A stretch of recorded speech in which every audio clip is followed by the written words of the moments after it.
Notre feu sacré aujourd'hui s'appelle Claude Nicollier. Regardez bien cet homme, il est sorti dans l'espace relié à la vie par un filin.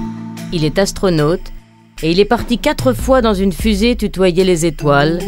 Lui, le gamin qui avait la tête dans les étoiles. Quel est le parcours de cet homme d'exception? Bonjour Claude. Bonjour Viviane.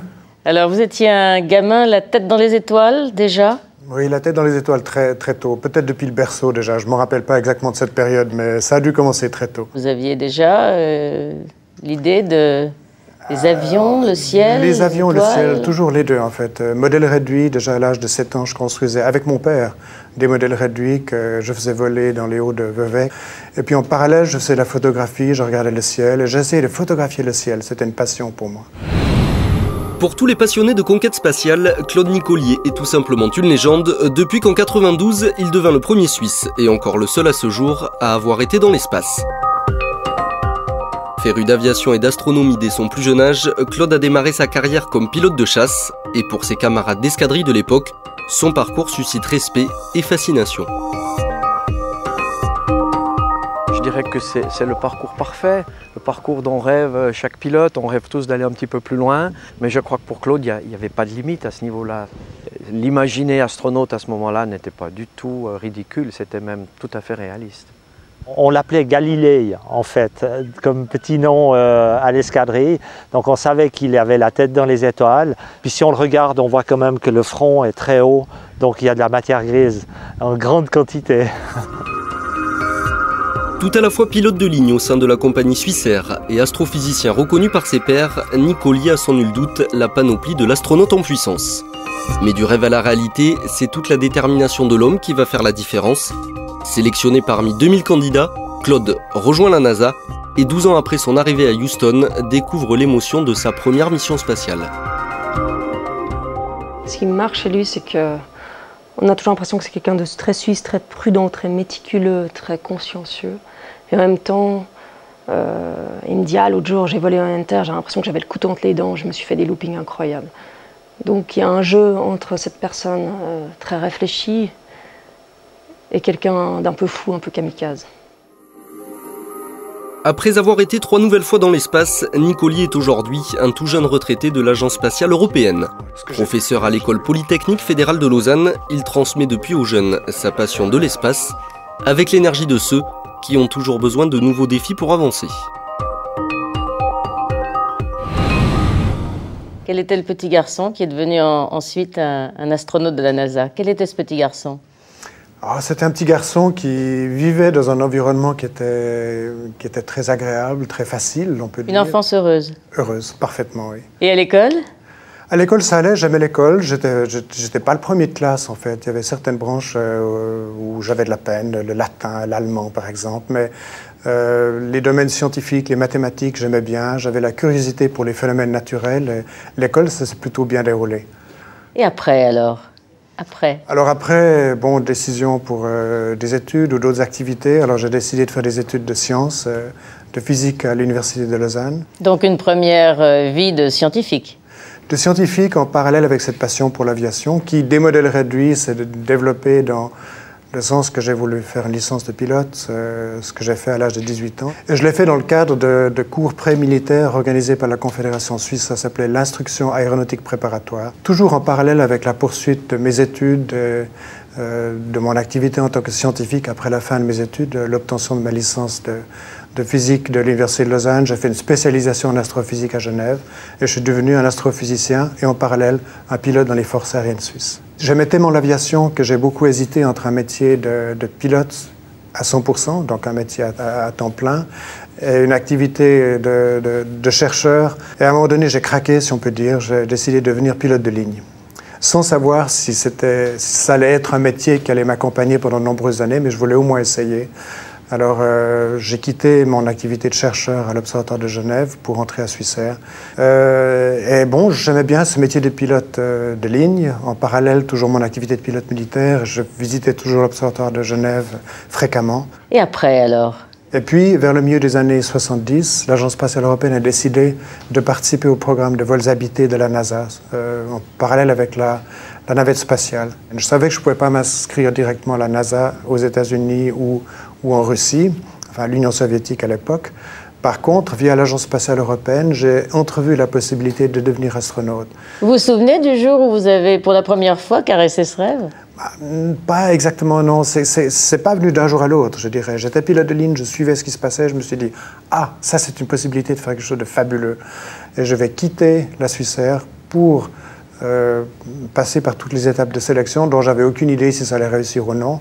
En fait, la probabilité que ça ne réussisse pas est beaucoup plus grande que le contraire. Donc un grand pari. Un grand pari, Alors oui. ça impliquait non seulement de changer de métier, mais ça impliquait également de quitter la Suisse. Quitter la Suisse, aux Pays-Bas. Je suis parti aux Pays-Bas, à Noordwijk, près d'Amsterdam, où il y a un centre important de l'Agence spatiale européenne. Donc vous voilà, comment est-ce qu'on dit, apprenti astronaute? Est-ce qu'on est... Apprenti astronaute, d'abord un peu de travail scientifique à Noordwijk, et ensuite la sélection à proprement parler, alors visite médicale. Je crois que vous avez été sélectionné parmi 2000 candidats, c'est ça? Il y avait 2000 candidats et candidates en Europe, c'est exact. L'Agence spatiale européenne cherchait trois astronautes. C'est une sélection qui a duré à peu près une année, de milieu 77 à milieu 78. À quel moment avez-vous quitté donc, la Hollande pour aller aux États-Unis? Alors, c'était après ma sélection en tant qu'astronaute de l'Agence spatiale européenne. Nous étions 3. Et en 1980, j'ai été envoyé à Houston pour un entraînement sur la navette spatiale. C'était un entraînement qui était un peu différent que celui que j'avais commencé depuis ma sélection 2 ans plus tôt, qui était essentiellement scientifique au départ. Et après, j'ai dû vraiment me former sur le vaisseau spatial qui allait nous emmener dans l'espace, la navette spatiale. Et alors un jour, vous avez appris la nouvelle. Comment ça s'est passé? L'ultime sélection se fait comment? Oui, c'était une longue histoire parce qu'il y avait d'une part l'entraînement lui-même, et puis à un moment donné, on est prêt pour être désigné pour une mission. Et j'en avais une en 1986, fin 86, mais le 28 janvier 86, il y a eu l'accident de Challenger. Alors tout est remis en question, tout le programme de la navette lui-même est remis en question pendant quelques temps. Mais assez rapidement, la NASA a décidé, comme elle le fait souvent lorsqu'il y a des revers, disons, elle a les reins solides, elle décide rapidement de poursuivre et de redresser la situation et de poursuivre. Mais il y a quand même eu 2 années et demie pendant lesquelles la navette n'a pas volé. Puis ensuite, la reprise des vols était assez difficile et lente, je dirais. Et pour moi, ça a signifié un retard de 6 ans de mon premier vol dans l'espace. 31 juillet 92, un petit pas pour Claude, mais un grand pas pour l'astronaute Nicolier. Après des années de travail et de recherche dans les bureaux de la NASA, le Suisse réalise enfin son rêve, celui d'aller dans l'espace. Nommé spécialiste de mission, Claude va bientôt prendre place à bord de la prestigieuse navette Atlantis au Kennedy Space Center. Un moment forcément inoubliable. Camarade d'escadrille et ami de Claude depuis toujours, Jean-Paul Cruchon était alors en Floride, au plus près de l'événement. Ça, c'est des photos qui ont été prises la veille de son premier départ. On voit Claude de loin, avec derrière la tour de lancement de la navette spatiale. Un départ de navette extrêmement impressionnant en soi. C'est une masse de 3000 tonnes qui s'élève dans les airs à une vitesse vertigineuse. Mais quand il y a un ami à l'intérieur, c'est 10 fois plus émouvant. On a l'estomac serré, on a une petite larme à l'œil, on est émotif et on pense à lui. C'est quelque chose d'extraordinaire. On a eu ces récits, bien entendu. Mais toute la montée, nous disait-il, il y a des secousses terribles, il y a des vibrations terribles, au point que dans sa première mission, Claude se demandait si tout était en ordre, si tout marchait bien. Et puis le commandant Shriver lui fait un petit signe en lui disant « Oui, tout va bien, c'est normal ».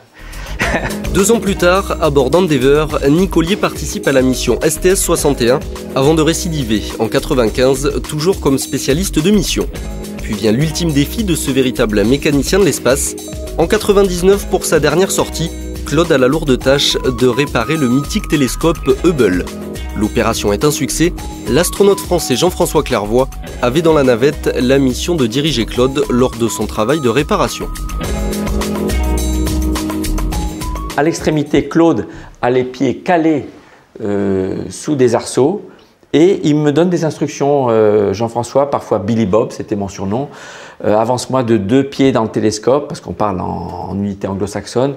Donne-moi 10 degrés à piquer vers l'avant, 20 degrés de roulis à gauche. Et donc on formait une paire plus que même des jumeaux, c'est comme si nous étions tous les deux, nous formions, je le comprenais, il me comprenait, c'est un frère mais c'est aussi mon père d'un point de vue spatial, c'est lui qui s'est tellement bien intégré à la NASA, qui a pu à la NASA, qui a apporté de l'expertise, qui a ouvert la porte à ses successeurs non américains.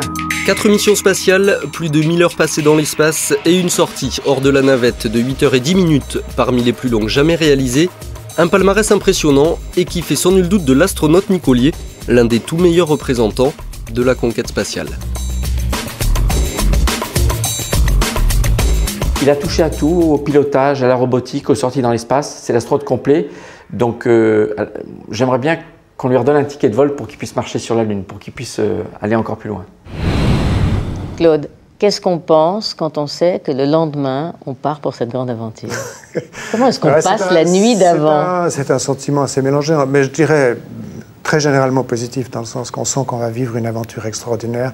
Et pour ceux qui aiment l'aventure, et c'est le cas pour moi, c'est un grand bonheur, cette idée, cette anticipation de quelque chose de fabuleux qui va se passer demain. Alors, vous montez donc dans l'habitacle, qui est très étroit, oui. Vous vous installez dans votre siège, faites-nous vivre. On ne s'installe pas véritablement sur le siège comme nous sommes assis ici, parce que ça, c'est la position du siège pour l'atterrissage. Pour le lancement, on est plutôt couché sur le dossier de nos sièges avec les pieds en l'air. Qu'est-ce qu'il y a autour de vous? Alors autour de nous, bon, c'est la cabine, tout est extrêmement propre et aseptisé parce que on doit monter avec un vaisseau spatial en parfait état. Il ne faut pas embarquer de microbes? Il ne faut pas embarquer de microbes, de moustiques, de guêpes, non, ça c'est plutôt à éviter. Et puis il y a toute cette préparation, il n'y a pas grand-chose à faire en fait. Pendant que donc vous êtes assis, vous attendez? On est plutôt couché avec les pieds en l'air. Vous êtes couché, oui. Et tout à coup, ça doit faire un bruit énorme, gigantesque. Oui, encore une fois, il y a 2 étapes. Il y a tout d'abord 6 secondes avant le départ, l'allumage des moteurs à hydrogène. Alors, il y a d'une part un balancement de tout le vaisseau spatial, on le sent très bien, puis il y a une sorte de bourdonnement et de ronronnement au bas de la navette. Ça ne fait pas beaucoup de bruit, en fait, les moteurs à hydrogène. Mais au temps T0, c'est l'allumage des fusées à combustible solide. Alors ça, c'est beaucoup de bruit. Si c'est un départ de nuit, beaucoup de lumière, parce que c'est ces immenses flammes qui sont à peu près à 25 mètres en dessous de nous. C'est un voyage d'une extraordinaire dynamique pendant 8 minutes et demie pour arriver dans l'espace. Déjà après 1 minute, le ciel est complètement noir. On le voit surtout lorsqu'on est dans le cockpit, moins dans la salle de séjour. Mais dans la salle de séjour, par l'écoute latérale, on voit c'est bleu au départ, s'il fait beau, ce qui est le cas généralement. Et puis après 30 secondes, c'est très très sombre. Et après 1 minute, c'est complètement noir déjà. Donc l'atmosphère est extrêmement mince. Et pour aller dans l'espace, ce n'est qu'un voyage de 8 minutes et demie parce que l'espace est tout près. Vos voyages ont duré combien de temps? En moyenne 10 jours, j'ai fait 4 vols et en tout c'était 43 jours. C'était entre 8 jours et 16 jours. C'est toujours des voyages relativement courts mais extrêmement denses, où il y a beaucoup de travail, il y a peu de moments de libre, mais je dirais que ces moments de libre sont valorisés par le petit nombre de ceux-ci, dans le sens que si on a tout à coup 1 heure ou 1 heure et demie de libre, on en profite vraiment au maximum. C'est le visage collé à la fenêtre pour voir la Terre, pour voir les levées et couchers de soleil, pour voir les étoiles, et c'est magnifique. Est-ce qu'on est très occupé pendant un voyage comme ça, pendant ces 10 jours? On ne reste pas les pieds en l'air? Non, on est vraiment très occupé, sitôt qu'on a la coupure des moteurs principaux, donc 8 minutes et demie après le départ. Le travail commence immédiatement, je dirais. On enlève ses sangles, on se débarrasse de son scaphandre parce qu'il n'est plus nécessaire pour la phase orbitale. Et là, le travail commence immédiatement. On a un plan de vol avec les activités pour chacun des membres d'équipage, qui est pratiquement minuté, et ses activités. Vous pouvez nous en dire un mot de ces activités? Oui, typiquement, il s'agit, lorsqu'on arrive en orbite, de reconfigurer notre engin spatial, qui est un engin de montée en orbite, en un vaisseau spatial orbital. Alors, évidemment, ce qui est impressionnant, c'est que tout ça, ça se fait en apesanteur. Ah oui.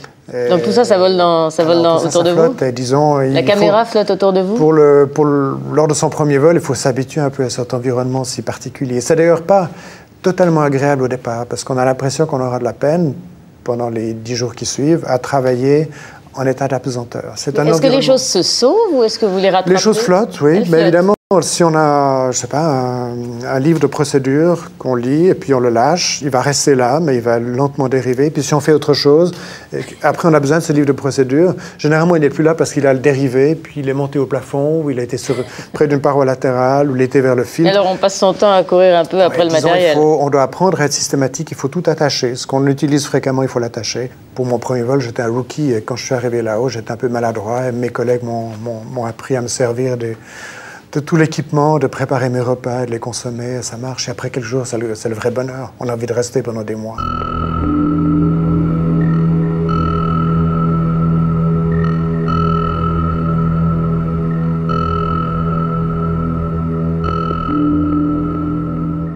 Claude, alors vous êtes sorti plusieurs fois dans l'espace. Alors ça fascine les gens, vous imaginez. Je dois dire que moi-même, qui suis assise à côté de vous, je me dis, ce monsieur s'est promené dans l'espace. C'est quelque chose d'incroyable. Oui, alors ça se passe comment? C'est évidemment une autre dimension du vol spatial lorsque on enfile son scaphandre, qu'on entre dans le SAS, qu'on vérifie le bon fonctionnement de son vaisseau spatial personnel, si on peut dire, parce que lorsqu'on sort, on est dans son scaphandre qui est un vaisseau spatial personnel. Et puis on évacue le SAS. Et puis une fois que le SAS est complètement sous vide, il faut d'abord accrocher ses filets de sécurité parce qu'on ne veut pas sortir du SAS et puis flotter librement dans l'espace et devenir un satellite naturel de la Terre. Ce ne serait pas utile. Ce serait dangereux. Alors on accroche son filet de sécurité et puis on ouvre la porte extérieure du SAS. Et visuellement, je dirais que c'est une impression incroyable parce que tout à coup on voit la Terre, le ciel, les étoiles, la soute de la navette. Et pour moi, lors de ma sortie, c'était le télescope Hubble, ce magnifique instrument de la connaissance dont j'avais avec mes collègues la responsabilité de la maintenance et la réparation. Mais la vision de la Terre, le ciel, la soute, le télescope, après l'ouverture de la porte extérieure du SAS, je n'oublierai jamais. L'environnement est tellement fabuleux, cette alternance de jour et de la nuit, ces couchers et levées de soleil, cette splendeur de la nuit, on voit pratiquement la totalité du ciel étoilé en une demi-heure. Entre le coucher du soleil, il se couche en 20 secondes seulement le soleil, puis on a toute la splendeur de la voûte étoilée qui se déplace rapidement. Et en une demi-heure, on voit la totalité du ciel. Quel rêve pour un astronome. Alors Claude, s'arracher à tout ça, c'est un peu un deuil. C'était dur, bien sûr. Il y a tous les aspects positifs de revenir sur Terre, voir sa famille, retrouver une vie un peu plus normale. Mais ce rêve de l'espace, j'aurais voulu le vivre plus longtemps. Alors, vous êtes redescendu à Terre. Là, qu'est-ce qui se passe? J'imagine la joie des familles, bien sûr, disons, le moment de retrouver avec la famille est toujours très fort. Bon, on se pose. Un moment difficile, c'est de se lever de son siège, parce qu'après avoir vécu, même pour une période relativement courte, comme une semaine ou deux, en état d'apesanteur, on a l'impression qu'on est redescendu sur une autre planète, qui a beaucoup plus de gravité que celle qu'on a quittée 10 jours avant ou 2 semaines avant. C'est très étrange. Vous voulez dire qu'on est très lourd et très maladroit? On est très lourd, oui. On est lourd. On a soulevé un appareil de photo ou bien un verre d'eau. Le champagne, ça vient plus tard. C'est difficile parce que tout est devenu tellement lourd, parce qu'on a perdu cette habitude de la gravité terrestre.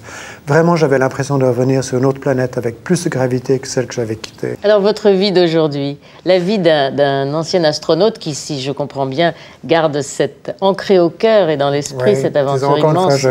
Je vis ça presque au quotidien, mes missions, enfin, mentalement, bien sûr. Bon, j'ai décidé de partager mon expérience avec des étudiants essentiellement. Et mon activité principale, c'est une activité d'enseignant à l'École Polytechnique Fédérale de Lausanne, l'EPFL, comme on l'appelle. Et vous pensez qu'il y aura d'autres vocations sous votre houlette de futurs astronautes? Écoutez, j'espère. Disons, je cherche à motiver les jeunes, pas tellement pour devenir astronaute, bien sûr, aussi pour devenir astronaute, mais déjà pour devenir des ingénieurs compétents dans le spatial, compétents et enthousiastes pour le spatial. Et si je peux aider à susciter des vocations, comme ingénieur essentiellement, pour travailler pour le spatial, que ce soit dans le développement des satellites, des sondes, des robots qui vont explorer les surfaces des planètes de notre système solaire, ou comme astronaute, pourquoi pas. Alors Claude, un de vos maîtres mots, c'est partage. Je crois que vous voulez partager avec vos étudiants, avec vos élèves, mais vous voulez partager aussi les joies de l'aéronautique? Oui, c'est une passion qui m'a accompagné tout au long de mon existence. Alors, je la partage toujours encore maintenant. Alors, j'ai l'occasion, dans le cadre d'activités d'une fondation, du musée de l'aviation militaire de Payerne, nous avons remis à l'état de vol un Hunter, qui est un avion de chasse. Il a été maintenu en très bon état et nous l'avons remis à l'état de vol après qu'il ait été retiré des forces aériennes helvétiques en 1994. Et maintenant, nous partageons avec le public les joies de vol à grande vitesse au-dessus des Alpes dans un avion de ce type. Une matinée classique sur la base militaire de Payerne. Des avions de chasse à l'entraînement et pour Claude Nicollier, le club Espace Passion. Depuis plusieurs années, avec ses camarades d'escadrille, le pilote donne la possibilité à des clients particuliers de vivre le grand frisson à bord du Hunter, avion mythique de l'armée suisse. Mais avant le décollage, il y a le passage obligatoire par la case briefing. Donc l'idée c'est de faire un vol de 25 minutes en fonction de la météo. Ça c'est les zones interdites, il y a seulement les zones à longue où ils tirent. Je vole au début, je fais le décollage bien sûr, je vole au début. Je te montre un peu, on fait des jets, on augmente un peu les jets dans les virages. Puis après, je laisserai voler un moment. Et puis, on tâchera de trouver un coin pour faire de l'accro. Quand je dis accro, ce sera un tonneau, c'est clair. On peut faire un looping. Ok, je te laisse aller dans le cockpit. Il n'y a aucune appréhension avant. Aucune appréhension, non, parce que pour ma part, je suis déjà pilote privé, donc j'ai déjà pu faire 2 ou 3 vols par moi-même, et j'ai fait aussi 2 ou 3 vols d'acrobatie. Et puis ici, ça c'est presque le summum de ce qu'on peut faire. Et puis vous ne montez pas avec n'importe qui en plus. En plus, non, c'est vu que c'est avec Claude Nicollier, donc entière confiance, donc j'irai les yeux fermés en principe. C'est toujours la même joie juste avant de remonter dans un avion de chasse. C'est toujours le grand bonheur, oui, toujours. Et ça l'a été depuis pratiquement 40 ans pour moi. J'ai commencé à voler à la fin des années 60, donc ça fait un bon bout de temps, mais c'est toujours le même plaisir, absolument inchangé.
Après 40 années passées dans les forces aériennes, Claude et ses amis ont donc réussi leur pari, perpétuer la mémoire de leur avion préféré, avec une seule idée en tête, celle de faire partager au plus grand nombre une passion commune, encore et toujours.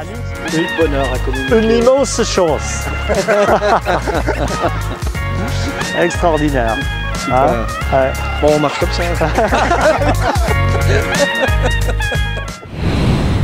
Est-ce que vous avez des regrets?